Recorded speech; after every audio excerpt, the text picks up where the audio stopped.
E vamos lá para mais um episódio aqui do nosso podcast Raciocina Comigo. Meu nome é Valquíria Fernandes, eu sou a host desse podcast e olha o tema de hoje. Hoje a gente vai falar sobre nutrição esportiva. Gente, tema inédito aqui no nosso podcast.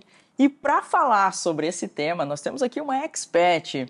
Ela é nutricionista pela UFRN, ela é mestre em nutrição pela UFRN, ela é pós-graduada em nutrição esportiva funcional, em fisiologia do exercício e em nutrição esportiva. 3 pós-graduações. Tem formação em modulação intestinal e já foi nutricionista do ABC Futebol Clube, para quem não sabe, aqui de Natal, de 2015 a 2020. E agora está fazendo seu doutorado em bioquímica e biologia molecular, também pela UFRN. Eu quero que vocês recebam Amanda Nascimento. Seja bem-vinda. Obrigada, muito obrigada pelo convite. Eu vou ouvindo o currículo e pensando, o juízo ficou um pouquinho aqui, um pouquinho ali, um pouquinho ali. Mas o conhecimento, eu acho que é algo que eu amo compartilhar, então vai ser uma conversa bem boa. Que bom. Deu pra ver que você gosta de estudar, né?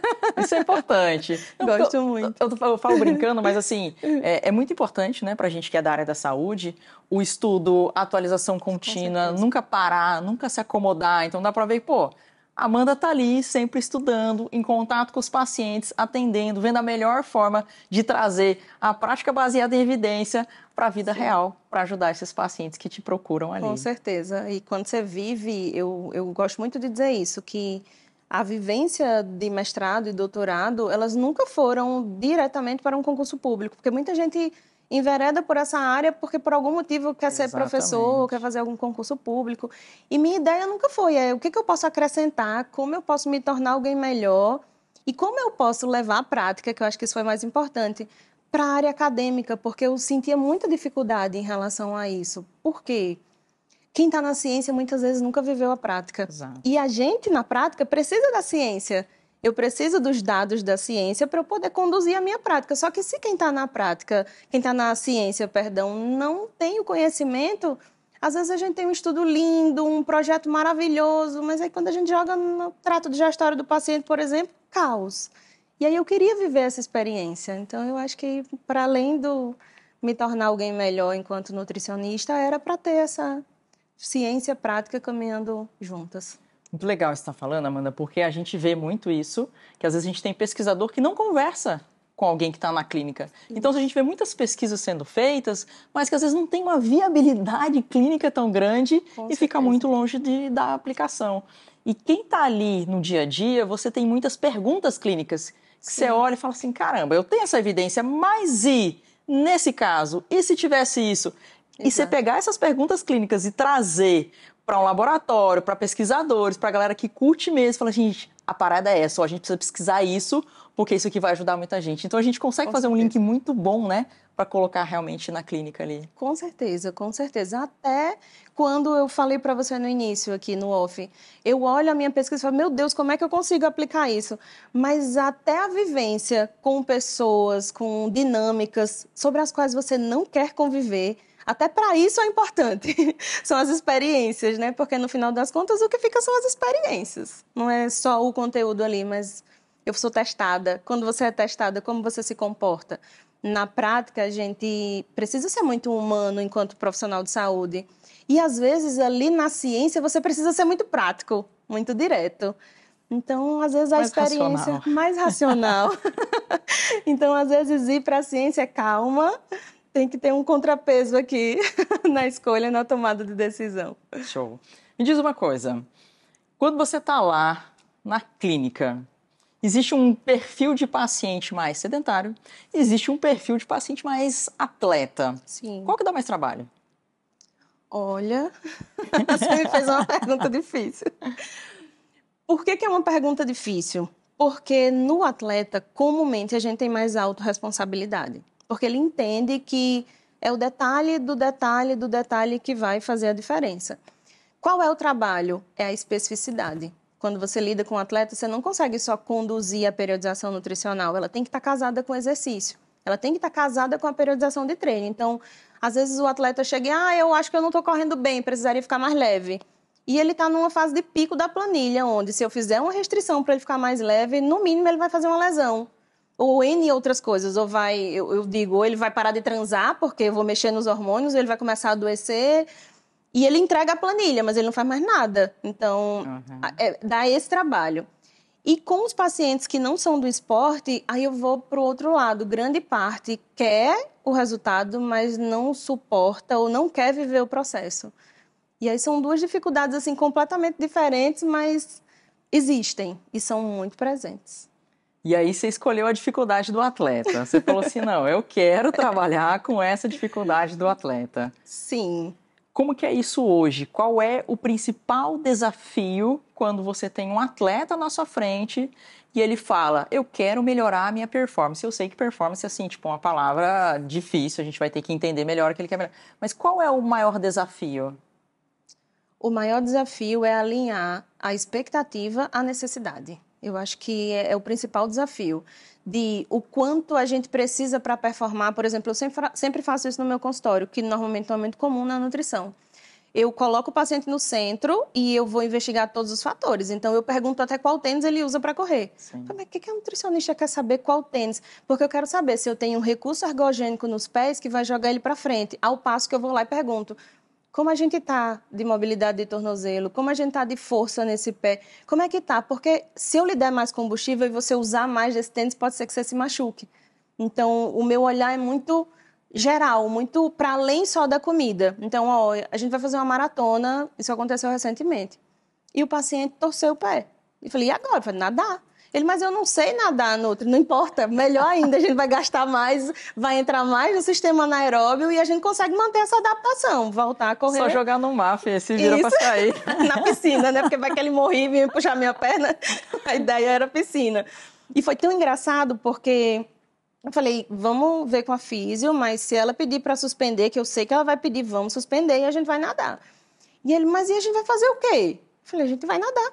E eu falei, como é que a gente nada? Igual a gente faz a corrida. Como é a sua planilha de corrida? Ah, é um dia limiar, é um dia fartlek, é um dia um contínuo curto e outro dia um contínuo longo. Você vai fazer igual na piscina.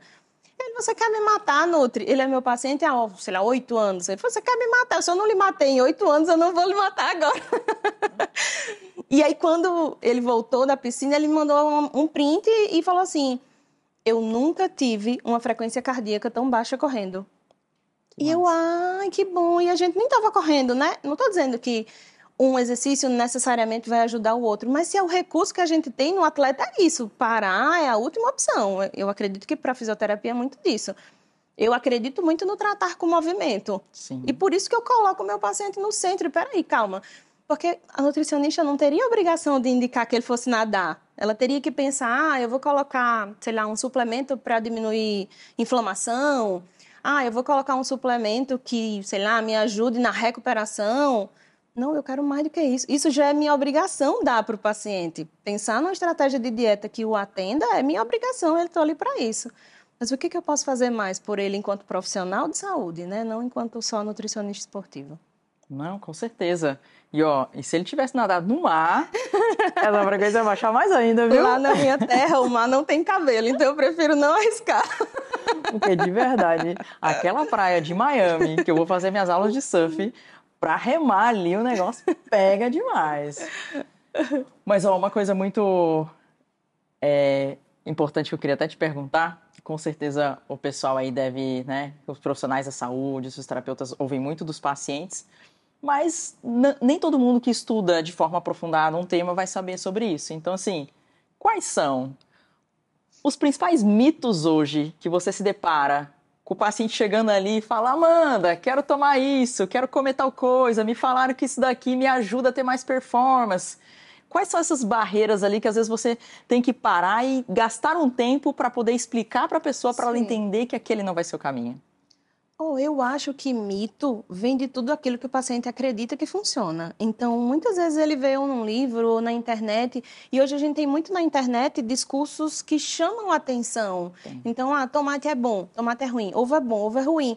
E isso às vezes atrapalha, porque o que eu considero um mito? Tudo aquilo que não tem... bom pra quê e ruim pra quê? Isso, exatamente. Eu acho que esse é o ponto, né? Tudo aquilo que não tem especificidade. É pra quem? É por quanto tempo? É por quê? Vou dar um exemplo. é muito comum, por um processo de adaptação, nos exercícios de resistência, o paciente cursar em determinada fase da periodização com uma hemoglobina glicada. Para quem não conhece, a hemoglobina glicada ela é a média da glicose em 12 semanas. E esse paciente cursa com a hemoglobina glicada mais alta, porque o sistema é glicolítico, eu preciso de glicose para executar, muitas vezes, um pedal de 6 horas. Eu preciso de glicose para restabelecer os estoques de glicogênio. Então, vai ter mais glicose circulando. E aí, às vezes, ele vai no médico ou em um outro profissional de saúde que não tem o conhecimento do esporte e ele simplesmente acha que o paciente está diabético e pronto, vamos fazer uma medicação. E isso acaba com a minha vida, porque às vezes isso acontece dentro do específico e, nossa senhora, me dá muito trabalho.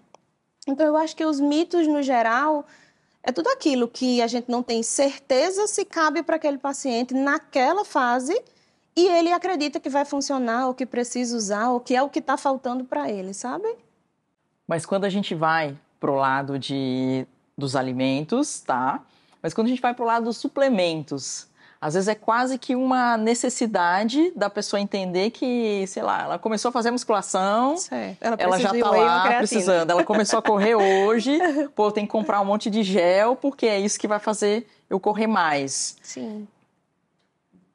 Existe, por exemplo, a pessoa chegou pra você, sei lá, tá correndo, e ela fala assim, Amanda, eu sinto que eu tô mais fraca de tal coisa. Existe como que eu posso dizer? Você vai afrouxar no sentido, pô, eu acho que ela não precisaria desse gel, mas tudo bem, já que ela quer esse gel, daí eu tiro outra coisa aqui, põe essa coisa, porque ela tá muito afim desse gel e eu vou deixar ela experimentar isso para ela sentir, ou ter o trabalho de, não, deixa eu explicar que esse gel não é para esse momento. Depende. Depende da maturidade do paciente dentro do esporte, depende de como estão os exames daquele paciente. Então, eu tenho que saber como ele está primeiro. De repente, eu já estou com um paciente cursando com resistência à insulina, por exemplo. E aquela corrida ela pode me ajudar, ela é um recurso importantíssimo para modular a glicemia daquele paciente. Não tem acordo, não vai fazer gel. Não, mas eu quero gel, vai fazer xadrez. Então, se você sente que se você não consegue correr sem fazer isso, não vamos colocar agora. Ou, muitas vezes, eu recuo de não colocar um gel numa situação como essa, ou um outro suplemento de reposição energética, porque aquele paciente está fazendo os treinos completamente errados. Ele paga uma planilha, aquela planilha delimita as zonas, e o professor coloca lá zona 1, zona 2, e ele está fazendo o treino em Z3. Claro que o combustível vai acabar, porque ele está na intensidade errada, ele está na intensidade de fato que precisa de mais energia, mas não é aquilo que está prescrito. Então, quando eu forneço mais combustível e eu não dou esse conhecimento para ele, ele vai errar mais, porque se ele já está errando, vivendo de luz e gratidão, quem dirá se a gente colocar um gel?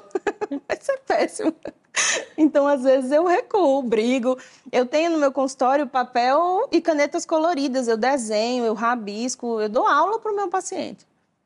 A ideia é que ele aprenda. Eu acredito muito que o conhecimento liberta. Então, eu tenho que ser a pessoa que transfere esse conhecimento. Eu escolhi isso como missão. Muito bem. E como que você...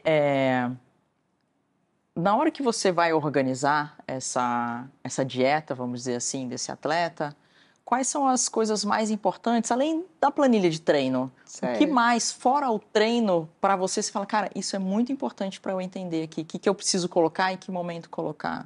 Nossa, eu diria que sono seria um pilar super importante, família, parece não, mas influencia diretamente na performance, o ambiente de casa. Então, eu pergunto como é a casa, se a esposa apoia ou se o esposo apoia, se não, o que a gente pode fazer para trazer a família para perto. Então, plano familiar para senão não dá certo. Mas não é nem isso, é tê-los perto no processo, né? Eu nunca exijo, eu nunca cobro, eu não dou metas para o paciente. Tem que ser isso, tem que ser esse número. Porque eu acredito que tem que ser mais do que isso. Tem que ser um processo leve. E o mais importante, essa é uma frase que eu repito muito, tem que ter alguém esperando na linha de chegada. Não faz sentido, eu cobro isso dos meus pacientes. Para a gente conseguir fazer isso daqui, a gente está deixando alguém ou algo para trás. Nutri, eu estou precisando diminuir 2 horas no meu trabalho. Isso foi acordado com a sua equipe? Isso foi acordado com quem trabalha com você? Sim. Eu estou tendo que não deixar meu filho na escola. E aí, isso está combinado? Sua esposa está de acordo? Tá, eu anoto isso no prontuário. quando passa a prova, oi, é hora de voltar a pegar o filho na escola.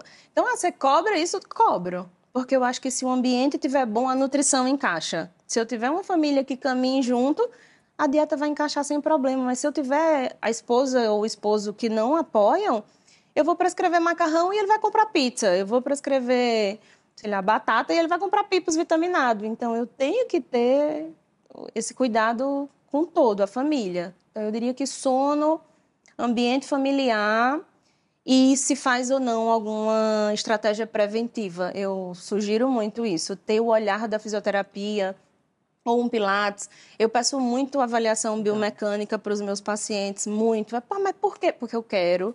Porque eles chegam muito no consultório com, eu estou fazendo um fortalecimento. Aí tá. E esse fortalecimento, ele parte de que avaliação? Porque quando eu tenho um atleta de resistência, eu tenho um atleta que treina muitas horas por semana.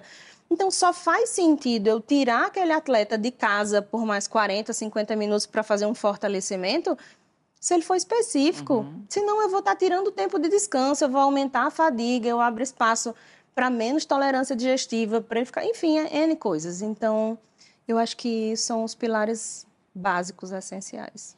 Interessante isso, porque quem está ouvindo não necessariamente sabe o nível de atleta que você está falando, né? Porque uma coisa é a pessoa que treina corrida 3 vezes por semana, meia hora e ponto. Sim. E outra coisa é um nível de atleta realmente, como você Ironman. falou, você vai deixar de pegar seu filho porque você precisa de mais 2 horas aqui. Então a gente está falando de uma pessoa que treina quantas horas por dia?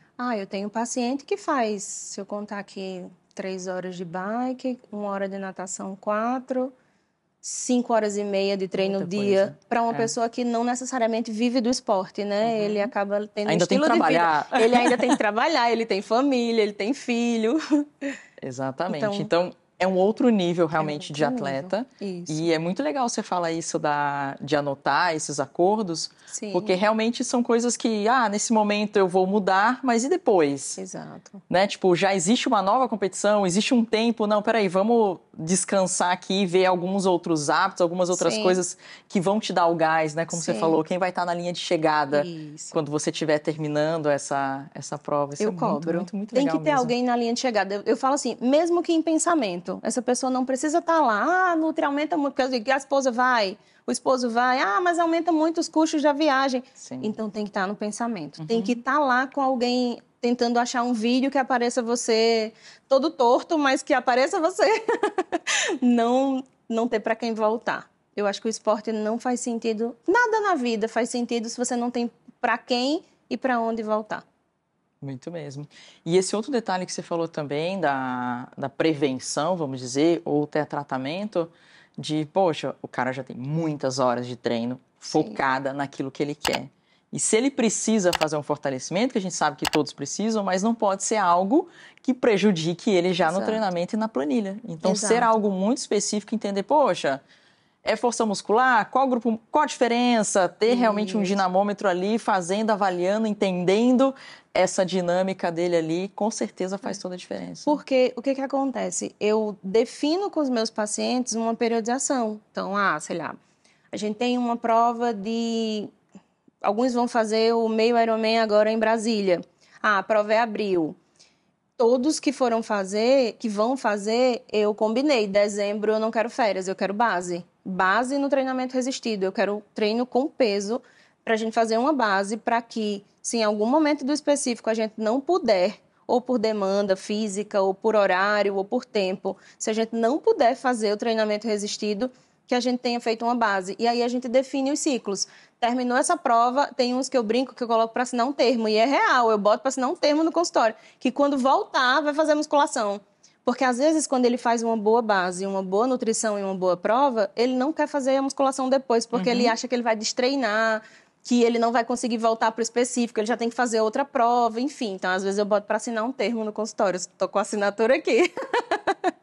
E vou te cobrar. E vou cobrar. E eu cobro. Qualquer coisa já põe aqui quando você vai pagar se você não cumprir.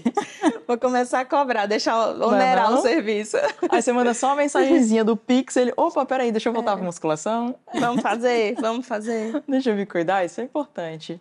Poxa, mas então quer dizer que você olha o calendário do ano, você já vê as principais maratonas, enfim, as principais competições. ou meia maratona, e aí você vai verificando essa questão do cronograma desse atleta já. Poxa, o que a gente vai participar em 2025? É isso? O que ele tem em mente, o que ele já está inscrito e o que ele pretende fazer. Porque às vezes, eu quero fazer a meia maratona do Rio, mas não tem mais inscrição. Sim. Então, pensar no que a gente tem de projeção e o que você já está inscrito. Porque, estou inscrito, não estou inscrito, mas de repente consegui me inscrever. Recalcula a rota. Simples assim. Mas tem que pensar no ano como uma periodização. Tá, vamos dar um exemplo. Meia maratona é 21 quilômetros, né? Isso. Geralmente, um atleta desse nível, ele faz em quanto tempo? 1h30, os homens, por exemplo, 1h35... Mas tem o paciente que faz em 2 horas, 2h10. Eu falo isso no consultório. Para mim, ter sucesso não é ter os pacientes mais rápidos, é ter a certeza de que ele vai cruzar a linha de chegada e ele vai querer outra prova daquela. Então, se ele terminar em 1h30 ou 2h30 e ele terminar feliz, eu quero fazer isso aqui de novo, eu sei que eu tive sucesso. Mas do contrário, terminei, não quero mais, vende a bicicleta no LX, aposenta o tênis. Falhamos em alguma coisa. Não, mas o exemplo seria, por exemplo, beleza, então vou falar que ele quer fazer abaixo de 2 horas. Sim. Quero fazer abaixo de 2 horas. Chego lá, Amanda, preciso baixar meu tempo. O que a Amanda faz? O que a Amanda faz? Primeira coisa, falar com o treinador. Primeira coisa, para saber se há a possibilidade de onde ele está, partir para, por exemplo, uma prova em menos de 2 horas. Por quê? Porque não é só dar o combustível, eu preciso de adaptação a nível de fibra muscular, eu preciso de capacidades físicas que precisam ser desenvolvidas que não competem à nutrição. Então, a primeira coisa é falar com o treinador. Falei com o seu treinador e ele me disse que é possível, mas a gente precisa desse plano, a gente precisa de tantas semanas fazendo isso, e aí a gente vai avaliando. E aí a nutrição vai em função disso. Por exemplo, nosso alvo é uma meia maratona abaixo de 2 horas, mas a gente está há 6 meses dessa prova. Vamos pensar que alguém vai fazer a meia do sol, por exemplo, tá ali por setembro. Que vale muito a pena, né? Sim, que é maravilhoso aqui. Sim. E assim, é aqui, né? Então tem que prestigiar. Não faz sentido pagar para correr em outro lugar se a gente tem uma prova aqui. Então, isso é super importante. Mas, no geral, qual é a ideia? A gente está, 6 meses da prova. Será que ficar mais leve nos ajudaria em relação à performance? Então, vamos fazer, já que a gente está há 6 meses da prova, pensar em uma estratégia, talvez uma dieta com uma restrição calórica um pouco maior por um período específico para a gente diminuir pouquinho. Né? Porque tem tempo, exatamente. Outra coisa, a prova é a meia do sol. A meia do sol é uma prova que exige uma resistência de força alta, um nível de força muscular alto. Será que para a gente chegar nessa meia maratona abaixo de 2 horas, a gente não precisa ficar mais forte? Você diz por causa do percurso? Por causa do percurso. Ou do horário que é a prova também? Percurso. É uma prova que tem vento, subidas, descidas. Aqui nada é plano, né? Então, quem se dispõe a fazer provas mais longas aqui sempre vai entender que só resistência aeróbia não será suficiente. Ele precisa desenvolver outras capacidades físicas. E aí, existe então essa estratégia para ir fazendo com ele durante esse tempo. E ela é individual, porque vai depender muito de do que esse paciente precisa e por quanto tempo ele precisa. E vamos supor que esse cara está na fase de baixar peso, por exemplo.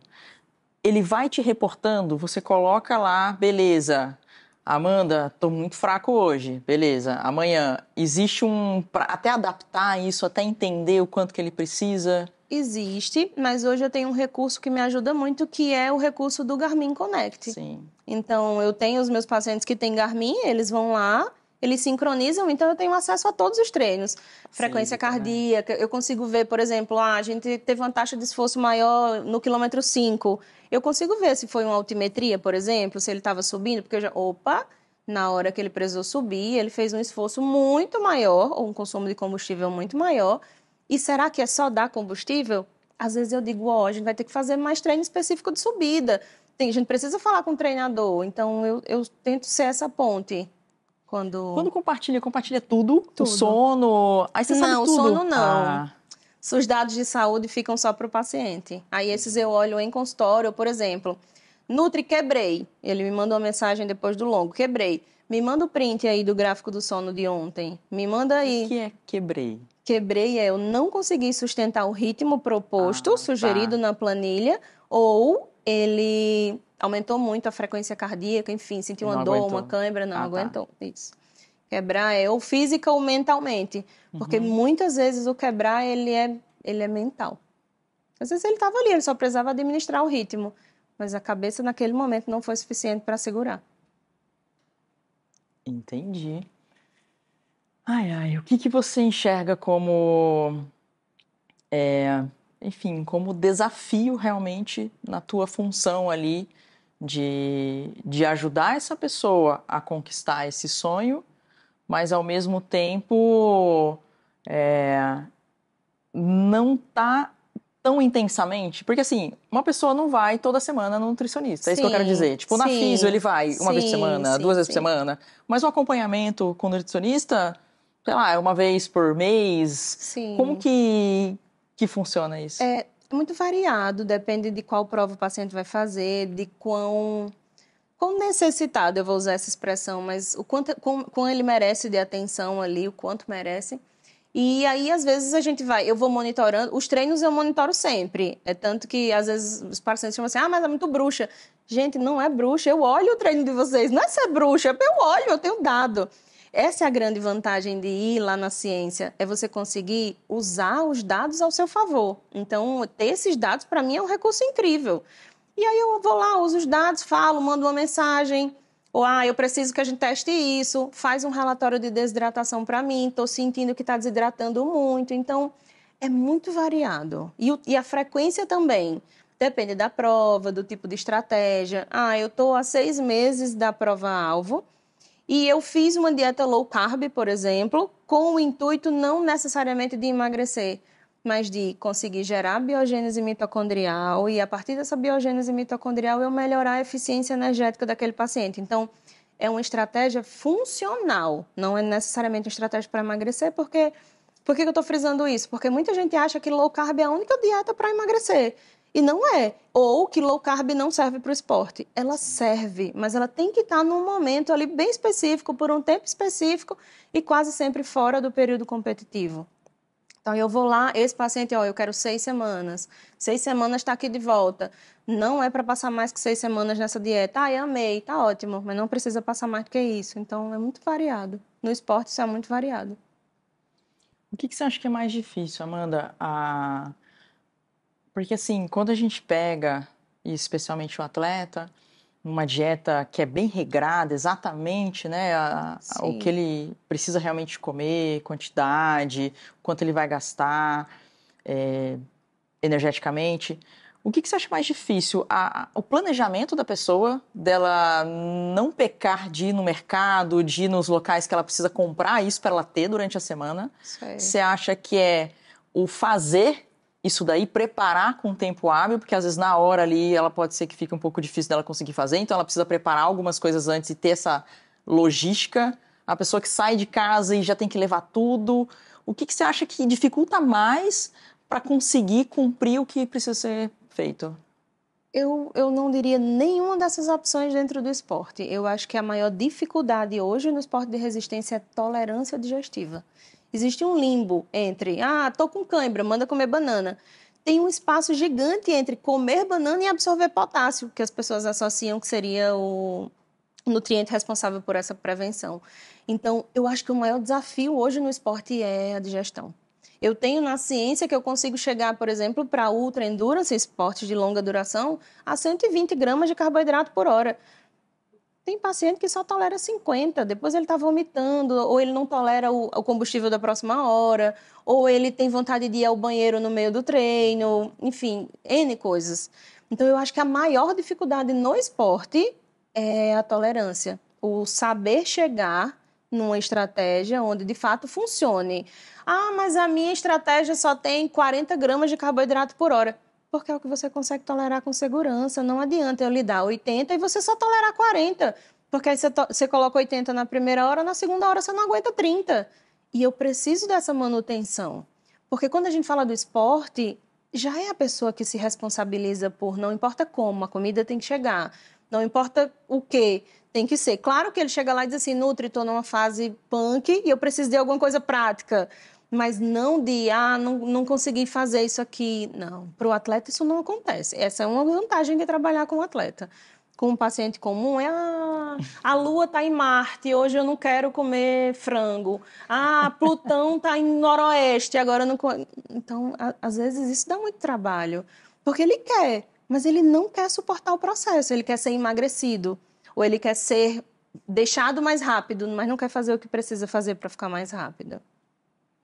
Legal você falar esse negócio da tolerância. Eu nunca tinha olhado para esse lado, mas realmente é algo muito difícil, né? De você falar, cara, você precisa disso, mas ele não tolera aquilo. Isso. E você achar esse, cara, mas ele precisa, mas não tolera. E que horário que eu vou conseguir colocar? Que brecha que eu tenho? E isso também é expandido para o treinamento. Às vezes a gente precisa ganhar espaço em determinada zona ali para chegar numa prova num tempo específico.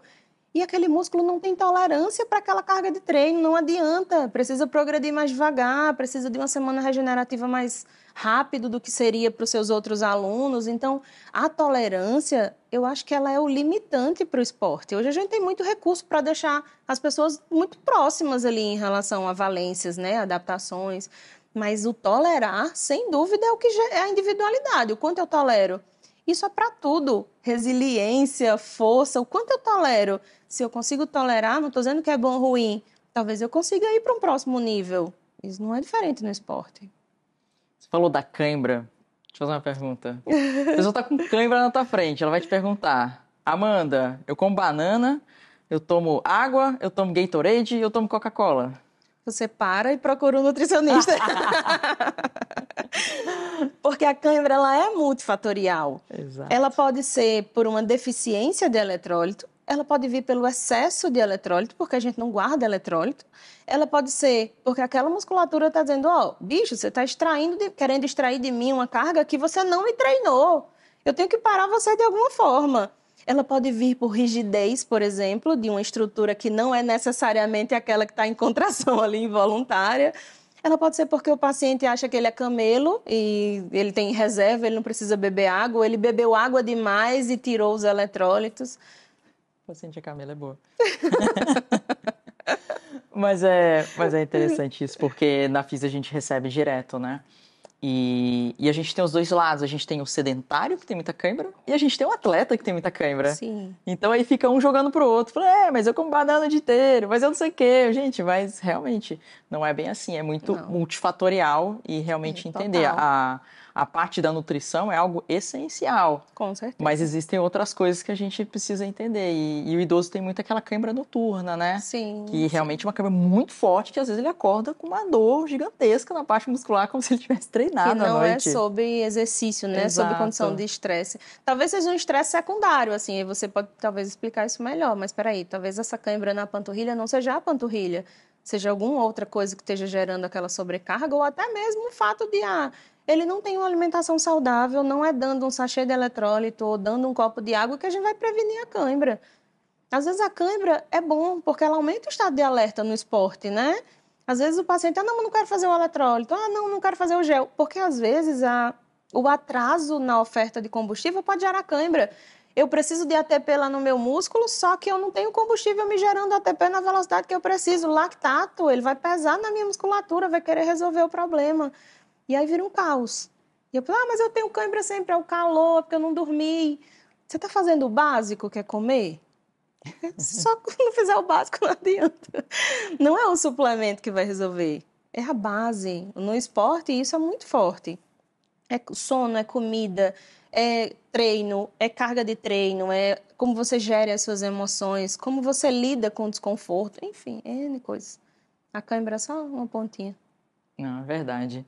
E hoje algo que eu acredito que a nutrição já usa há muito tempo também, mas, por exemplo, quando a gente trata um paciente com dor crônica, hoje existe uma importância muito grande para a educação em dor, né? Não só no sentido informativo de falar o que é, trazer o nível de consciência para a pessoa, para que ela também entenda a parte dela, né? O quanto ela precisa cuidar dos pilares de saúde e e trazer essa pessoa para dentro para ela engajar no tratamento, porque é uma pessoa que tem muita dor, não tem mais esperança, é muito parecido com o seu do lado oposto, né? A pessoa que às vezes, já fui em tantos nutricionistas e ninguém consegue me ajudar. Isso. Então, é um paciente que às vezes já foi em muitos profissionais e ninguém consegue realmente ajudar, entender ele e mostrar realmente como é possível. Então, essa parte da educação em dor é algo que hoje a gente tem um tempo de consulta em que a gente vai, explica, traz, não sei o quê.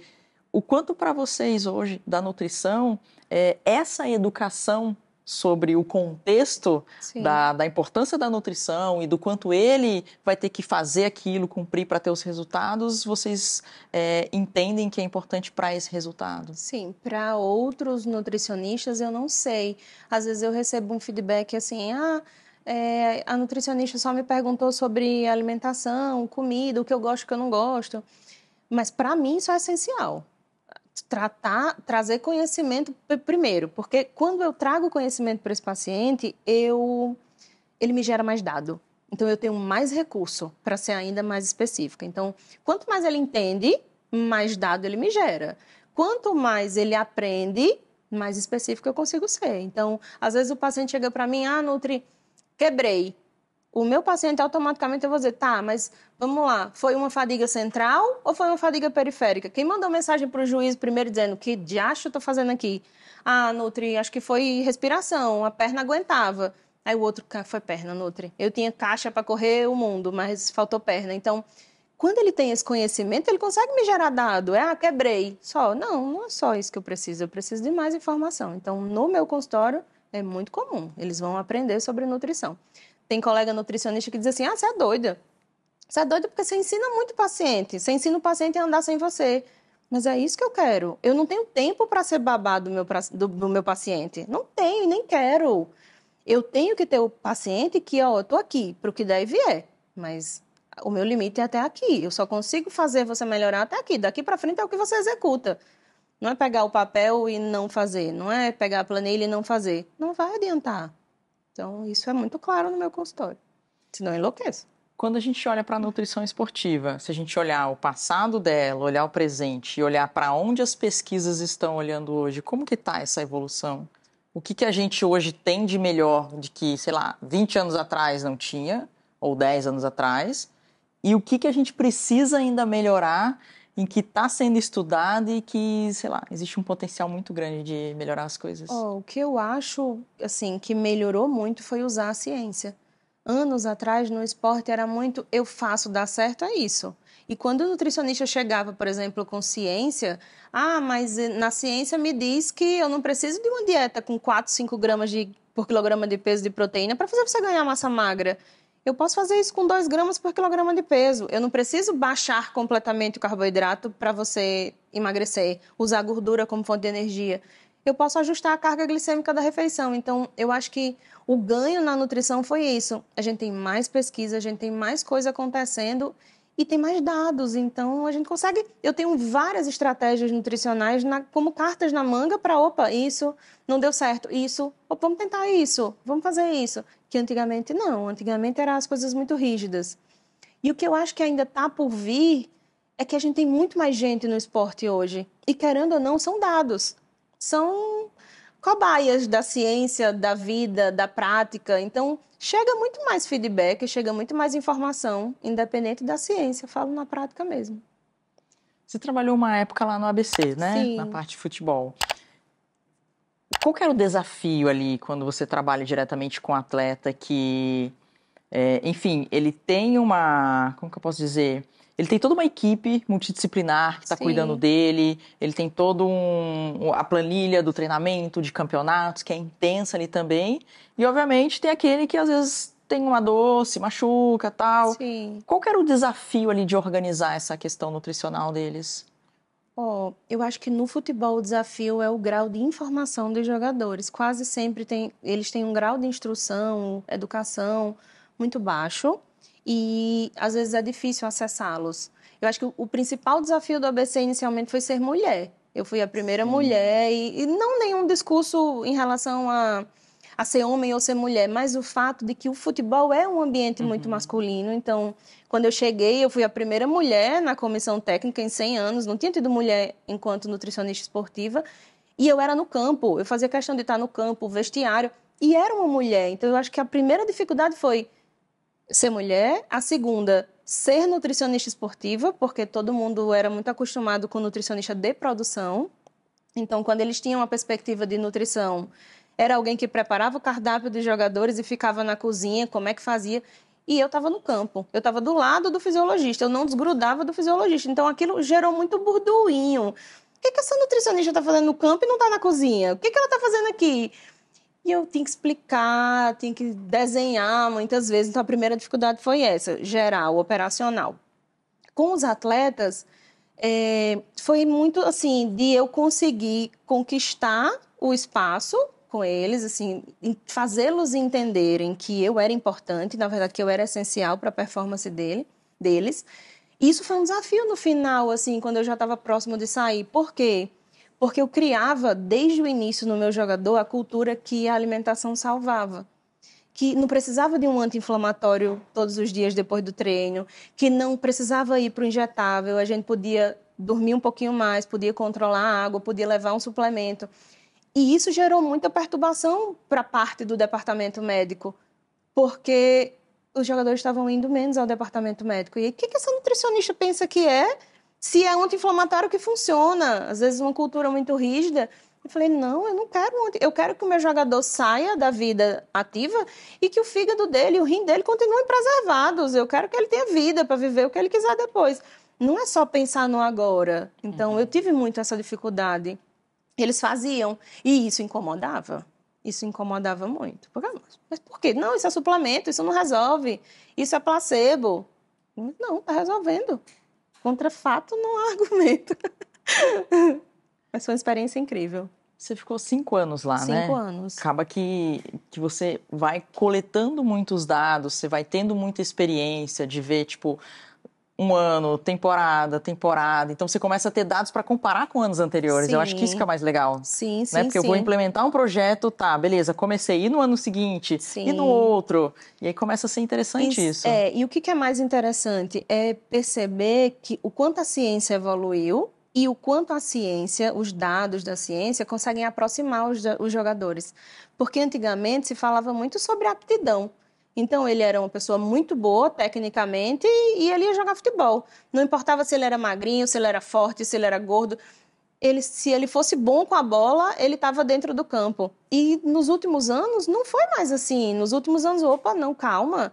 A gente precisa de uma carga de treino de força que proporcione isso. Eu preciso que o meu atleta, o meu lateral, também tenha força, porque se ele precisar voltar para marcar, ele vai ser derrubado. Ele tem que ter força para desacelerar. Então, eu acho que isso foi o mais legal, vivenciar essa evolução de, com a ciência, com a fisiologia, a gente consegue deixar todo mundo, deixar próximo, né? Assim, o mais próximo possível para aquela equipe ser constante, fisicamente falando, né?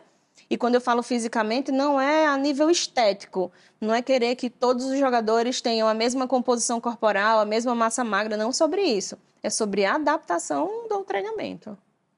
Vocês tinham algum tipo de indicadores, obviamente, peso, percentual de gordura, mas outros indicadores dentro da parte da nutrição que eram importantes? Fora Sim. Até exames laboratoriais? Desidratação, coloração da urina, CPK, em alguns momentos a gente usou. Amanda, mas a ciência já traz pra gente que CPK é muito sensível. Às vezes você tem um atleta ali com CPK muito alto, mas não necessariamente a gente está num processo inflamatório tão alto, enfim.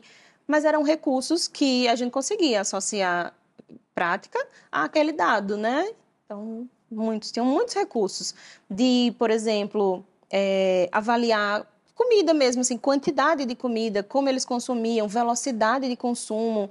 Outra coisa que eu fazia muito, às vezes eu pegava um atleta que estava machucando e tem alguma coisa errada. Eu falei, eu quero um dentista. E eu falei, mas essa nutricionista é muito doida. Isso em 2016. O que essa nutricionista quer? Eu quero que esse atleta vá ao dentista. Porque lá atrás, em 2016, eu já sabia que se a gente não tivesse uma boa mastigação, ou se eu tivesse proliferação ali na boca, eu ia impedir a absorção de nutrientes e aquele atleta ia demorar mais para recuperar. Muitas vezes ficava no departamento médico. A minha função no futebol não era só fazer, na minha percepção, não era só fazê-los performar. Eu não quero ninguém no departamento médico. E a única forma para eu convencer gestores era pensa que um atleta no departamento médico é o dinheiro parado. Então, para eles, o dinheiro era importante, para mim não. Para mim era a saúde do meu atleta, eu não queria ele parado, porque a cabeça dele ficava péssima quando ele parava. E a cabeça ficava ruim, tudo ficava ruim. Então, era muito legal. Era trabalhoso, mas era muito legal. Muito bom. Tem alguma coisa que eu não te perguntei que você gostaria de falar sobre a nutrição esportiva? Acho que não. Acho que, no geral, a gente sempre associa a nutrição esportiva à especificidade, como toda nutrição. Seja para um paciente de transtorno alimentar, seja para um paciente idoso, seja para um paciente que está em reabilitação, é pensar que ela tem que ser específica, a nutrição ela precisa ser específica e ela precisa estar num formato que chegue em qualquer lugar. Não importa se aquela pessoa tem ou não recurso, porque a gente falou muito da performance, da suplementação, mas a gente também tem que pensar que eu posso ter um atleta que não tem recurso e ele é meu paciente e eu tenho que arranjar um jeito de fazê-lo performar. Então, eu acho que a nutrição é ótimo quando a gente pode pagar, é ótimo quando eu tenho um atleta que tem um Garmin. Para mim é muito bom. Quando chega um paciente com Apple Watch, relógio feio. Ele não Os dados são diferentes. Muito. Eu tenho muito mais precisão ali quando eu olho o Garmin. Eu falo, pede para sua esposa um Garmin de presente de Natal. Porque quanto mais dado eu tiver, melhor. Então, eu acho que é isso. É a gente pensar na nutrição que consiga fazer aquele atleta performar de forma específica e o mais importante, que ela seja para a vida. Não só por uma fase específica, mas que ela consiga trazer saúde para o paciente. Muito bom. Só uma outra pergunta que me veio aqui. No caso, para cada atleta, você vai ter um tempo diferente em que ele vai seguir, por exemplo, uma dieta durante um período. Sim. Não existe, por exemplo, pode ser que ele siga durante 3 meses algo ou não, tipo... Pode. Mas existe um processo de acomodação ou, tipo, nesse momento tá tudo bem e é isso? Não tem necessariamente esse processo de acomodação. Por exemplo, quando a gente fala num paciente clínico, às vezes aquele paciente está numa carga de treino que, se a variável calorias ou velocidade com que a glicose chega no sangue ou consumo proteico, se aquilo não for variado, o paciente entra naquele platô que as pessoas associam, né? Eu preciso mudar a dieta porque eu entrei em platô. No atleta de resistência, o treino vai causar essa perturbação o tempo todo. É só a gente pensar que se a gente pegar um corredor, ele vai ter pelo menos 2 ou 3 tipos de treinos diferentes dentro da mesma semana. Então, quando a gente pensa que essa dieta pode não funcionar, é em oferta, em velocidade. Mas para corpo, estética, manutenção ali, não necessariamente ele precisa todo mês fazer uma mudança. Quando eu periodizo para o atleta de resistência, quase sempre eu faço periodização, principalmente para prés, intra, pós-treinos, quando há, por tempo de atividade, por demanda, por intensidade. Então, ele sabe que se ele fizer um treino mais intenso, ele vai ter que fazer aquilo. Mas se aquele treino for mais curto, ele vai fazer só aquilo. Então, isso acaba fazendo com que ele suporte a estratégia por mais tempo. Entendi. Amanda, eu não sou atleta profissional e nem nesse nível. A gente já foi. Eu e a Raíssa, a gente era faixa preta de karatê. Era não, né? A gente é faixa preta de karatê. A gente não compete mais. Mas a gente faz um evento em São Paulo. Na verdade, a gente tem 2 eventos. Geralmente a gente faz em São Paulo nossos eventos presenciais para os fisioterapeutas. E a gente vai ter um congresso lá agora em abril. E eu preciso chegar com performance lá, entendeu? Vou te passar esse desafio aqui. Eu, Valquíria, tenho que chegar em abril e estar com uma performance lá no nosso evento. E quando você fala performance, você está falando em relação a quê? Performance de palco mesmo, palco. Entendeu? Tipo, de estar o dia inteiro com energia, aguentar com a galera, animação, não sei o quê. Então, assim, já vou lançar o desafio. Falo assim, a Amanda vai ter que ajudar a Val a jogar com performance nesse palco aí pra detonar. Tá, como é que tá o sono de Val? Como tá a gestão das emoções tudo de maravilhoso, tempo? Entendeu? Tudo maravilhoso. Não, mas ó, o Garmin já tá aqui, entendeu? Já tá um passo. Não, mas é legal que eu queria passar isso, porque assim, tem o lado do atleta mesmo, mas tem a performance do dia a dia. E no caso, eu tô brincando, mas é algo que desgasta muito energeticamente. Quando eu tô num evento presencial durante 3 dias com a plateia lá, eu falo... E eu tiro energia não sei de onde. Então, assim, eu tô brincando contigo, mas é algo que eu sempre foco. Cara, eu tenho um evento, eu preciso chegar muito bem nesse evento. Eu preciso dormir bem, eu preciso comer bem, eu preciso treinar bem, não sei o quê. Então, assim, é algo que eu faço, que eu quero melhorar e, obviamente, eu quero performar mais, entendeu? Sim. Nesse caso, quando a gente fala em performance mental, a gente vai falar saúde do intestino, sempre, porque a gente pensa em absorção, e como você metaboliza o combustível. Porque, por exemplo, eu preciso do meu nível de energia alto na maior parte do tempo do evento. Talvez refeições hiperglicídicas, hipercalóricas, causem aquela letargia, aquela lentidão, que é o oposto do que você precisaria para performar, entendeu? Então, e não só em relação à dieta, mas o quanto de treinamento, o quão treinada fisicamente você está para o evento. Porque, mas eu vou fazer academia para subir num palco? Vai. Não, mas eu vou fazer um aeróbio para subir no palco? Vai, porque você vai lá, você tem demanda, você tem muita adrenalina, você tem muita coisa acontecendo. Se a estrutura não estiver pronta, aí vai ter cãibra no meio do evento. Exatamente. Muita gente tem. Exatamente. Ou o brain fog, que é buscar a palavra e cadê a palavra? Cadê? O que eu ia falar? Meu Deus, cadê a palavra? Muito obrigada por você estar aqui, ter aceito o convite, de estar aqui no podcast com a gente, de trazer o conteúdo para a galera, né? Sim, eu que agradeço. A maioria do público que assiste a gente é fisioterapeuta, mas a importância da gente ter esse contato multiprofissional para que a gente entenda como que uma profissão trabalha com a outra, como que a gente pode olhar para o paciente e levar o melhor para ele, independente se é um paciente mais sedentário, com dor, se é um atleta que também muitas vezes tem dor, também tem os seus desafios ali. Então, assim, obrigado por trazer isso pra gente, parabéns pelo seu trabalho. Deixa uma mensagem final ali pra galera. Eu que agradeço. Primeiro, eu quero agradecer o convite. Eu fico muito feliz em falar para e sobre uma equipe multidisciplinar. Eu vivo isso diretamente no esporte. E até nos pacientes clínicos também. Tem uma necessidade, vamos falar com o treinador, vamos falar com o personal, traz o treino para eu olhar. Então, eu deixaria a mensagem, principalmente para os fisioterapeutas, aprendam que junto com outro profissional, a gente consegue fazer com que aquele atleta ele cresça muito mais, aquele ser humano que está ali do outro lado, ele cresça muito mais. Então, se o fisioterapeuta tem um entendimento que vale a pena perguntar como está o sono daquele paciente, o que ele está comendo, será que ele está comendo muito açúcar, por que aquele tendão está demorando tanto para recuperar, será que ele está inflamado? Tem que relacionar a nutrição. A nutrição é a base. Sem combustível não tem função. Então, acho que a mensagem que eu deixaria é: sejam profissionais que trabalhem em conjunto com outros. Fala com o treinador sem vaidade. Um profissional que escolhe ser profissional de saúde, ele não pode ser vaidoso. Se ele for vaidoso, ele não leva saúde, ele não entrega saúde, ele não dorme com a cabeça tranquila. Muito bem. Deixa as tuas redes sociais aí para o pessoal te encontrar. Amanda Nascimento, nutricionista, lá no Instagram. E e-mail nutricionista@gmail.com. Show de bola. Muito obrigada, Amanda. Eu que agradeço. Pessoal, você curtiu esse episódio, já clica aí em curtir, já compartilha com todo profissional da saúde, paciente, pessoas que você sabe que precisa desse conteúdo, desse conhecimento, absorver sobre isso, tá bom?